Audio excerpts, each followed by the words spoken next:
Pakistan's former president, Pervez Musharraf, has returned home despite threats of death and arrest. His reception at Karachi's airport was enthusiastic, if a little smaller than his supporters had expected. Musharraf said he came back, in his words, to save Pakistan. Senior international correspondent Nick Robertson joins us now live from Karachi. And Nick, I don't know how much to read into it, but it's a little bit more modest, I guess, than the triumphant return he might have been expecting. Yeah, it's a lackluster performance by his supporters, really, and that's something that he's going to feel as that sinks in.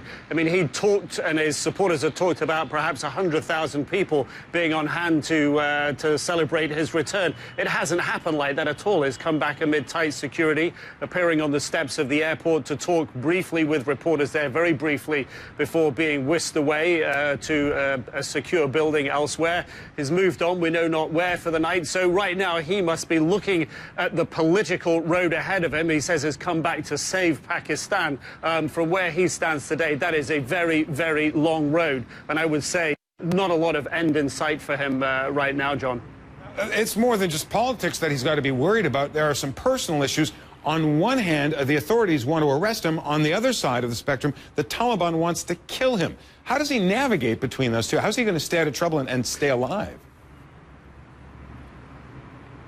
Well, he's had his political supporters clear the legal way, if you will, by getting a delayed bail appeal underway, so he wasn't arrested as soon as he landed. He will have to go to court in the next few days. In 2011, he was accused of being involved in the killing of Pakistan's first female Prime Minister, Benazir Bhutto, and her assassination in 2007. He's also accused of being involved in the killing of a leading Baluch tribal leader, politician there, and as well as human rights violations, locking up political prisoners, torture, those sorts of things, as well as suspending the Constitution twice, which in itself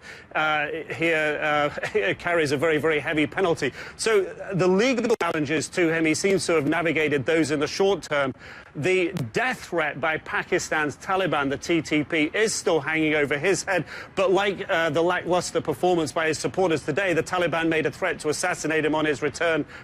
They didn't appear to show up at the airport today, but that doesn't mean that the risk is gone. Their threat and the ability of these types of groups to operate in Pakistan almost on a timetable of their own deciding is something that's going to worry Musharraf ahead. He has said that he was worried about the security and the security of people supporting him when he came back, and that is a threat that's probably going to dog him more than the legal challenges he faces, as he really, if he's going to go out and campaign politically, that's a tough call with that kind of death threat hanging over him, John.